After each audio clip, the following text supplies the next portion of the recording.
culpa consciente. Pode passar, por favor. E esse quadro, ele estabelece para Vossas Excelências, talvez seja assim, ó, a fotografia do que eu tenho que tratar nesse processo. Eu tenho uma culpa inconsciente. Eu vou trabalhar com exemplos que é a forma mais fácil de perceber isso. O sujeito tem um carro e não faz a manutenção dos freios desse carro há bastante tempo. Mas ele não percebe que esses freios podem vir a falhar a qualquer momento. Ele não tem a noção disso, de que esses freios podem vir a falhar. Num determinado momento, num congestionamento, ele aciona os freios. Como ele faltara na manutenção, ele age com uma culpa, porque deveria ter feito a manutenção, mas uma culpa dita inconsciente. Inconsciente por quê? Porque não tinha a representação do risco. A culpa será consciente, por outro lado, quando ele percebe a existência de um risco. Culpa consciente. Imagina que a senhora está com pressa, e nesta pressa a senhora coloca uma pessoa na carona do seu veículo, e a senhora se dirige em velocidade para o seu destino. Em velocidade. E a senhora percebe o seguinte, inclusive, que deve chegar a esse destino num determinado horário. Então a senhora se apressa para chegar nesse horário. E corre então com isso, pela maior velocidade, inclusive pelas ultrapassagens que faz, a senhora corre um maior risco. E a senhora sabe que corre esse risco. Mas a senhora precisa chegar lá no seu médico, lá no seu compromisso. Então a senhora acelera um pouco mais o veículo. A senhora sabe que existe um risco? Sim, sabe. Então a senhora assume o risco.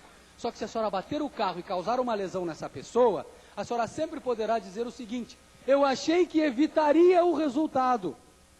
Eu tinha a noção do risco. Sim, eu tinha a noção do risco. Mas eu tinha certeza que evitaria o resultado. Este resultado, ele não é querido.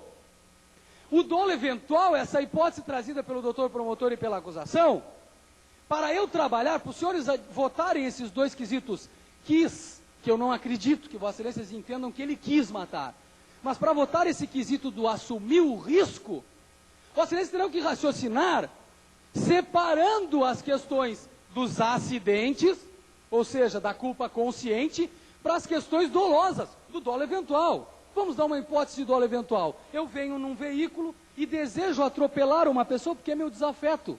Eu desejo atropelar essa pessoa. E eu vejo que ela está numa parada de ônibus. Ao lado dessa pessoa, que eu desejo efetivamente atropelar, há uma outra pessoa. E eu não tenho vinculação, não tenho nada em relação a ela. Sabe o que eu faço? Eu atropelo as duas pessoas, porque eu quero efetivamente matar uma. A outra, eu assumo o risco de matar e aceito o resultado. Eu não me importo com esse resultado. Eu não me importo com este resultado. Eu olho para o resultado e digo, dê no que der, aconteça o que acontecer, eu vou em frente e aconteça o que acontecer. Isso é dolo eventual. E isso não acontece no caso dele. Por quê? Porque alguém que, numa abordagem, com todas as circunstâncias que foram aqui trazidas para as senhoras e os senhores, alguém nestas condições, e que quer matar, ou que assume o risco e não se importa em matar, socorre depois, socorre a vítima, logo em seguida reage imediatamente dizendo, mas foi sem querer, mas dizendo isso para os dois abordados, e corre para prestar socorro, e fica em estado de choque, atônito e chorando, e tem na sua vida a tragédia que ele tem vivido até hoje, que o levou inclusive, e vai levar, e isso vai dar certo, porque eu vou trabalhar para que isso dê certo. Nós vamos recolher essas armas da brigada, nós vamos recolher essas armas, porque não adianta sair daqui hoje. Uma morte aconteceu de um jovem querido por uma família benquista, numa comunidade. E nós faremos tudo isso 4 anos de processo. Nós faremos 4 anos de processo e um júri que dura mais de 24 horas, para chegar ao fim de tudo isso, com o quê? Com uma simples condenação. É isso que nós estamos buscando. Esse é o fim do processo, não é? Julguem com as consciências de cada um. Assimilem, decretem o que vocês entenderem com relação a cada um dos quesitos. Mas eu digo que este júri não acaba aqui. Porque em relação a esse homem, algo mais forte do que um erro aconteceu. Ele produziu a morte de alguém. E ele sabe disso. Ele assumiu aqui que fez isso.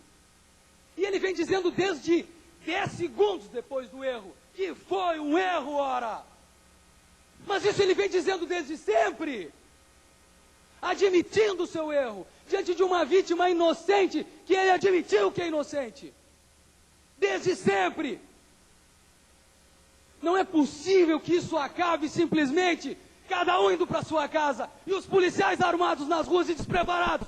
Que isso continue e que nós julguemos este fato em cima de um bode expiatório, de um homem que errou, sim senhora. Ele não pede a absolvição, não é esse o pedido da defesa.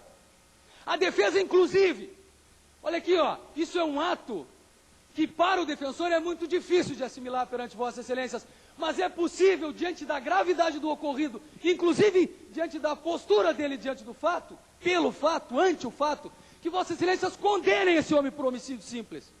Admitam o homicídio simples. Admitam como pedido da defesa, inclusive. Neguem essa história de tiro pelas costas impossível. Estabeleçam a condenação, mas a condenação justa para o fato. O que não é possível é nós engendrarmos, nós criarmos uma qualificadora que não existe. As obras, faz favor, aperta de novo aí.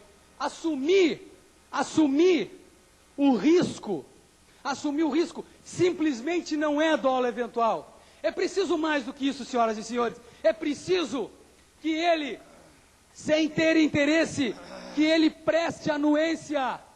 É preciso prestar anuência.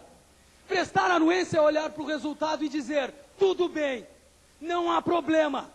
E daí que eu digo que a acusação inverte a situação, subverte os fatos, cria fatos que não existem. Por quê?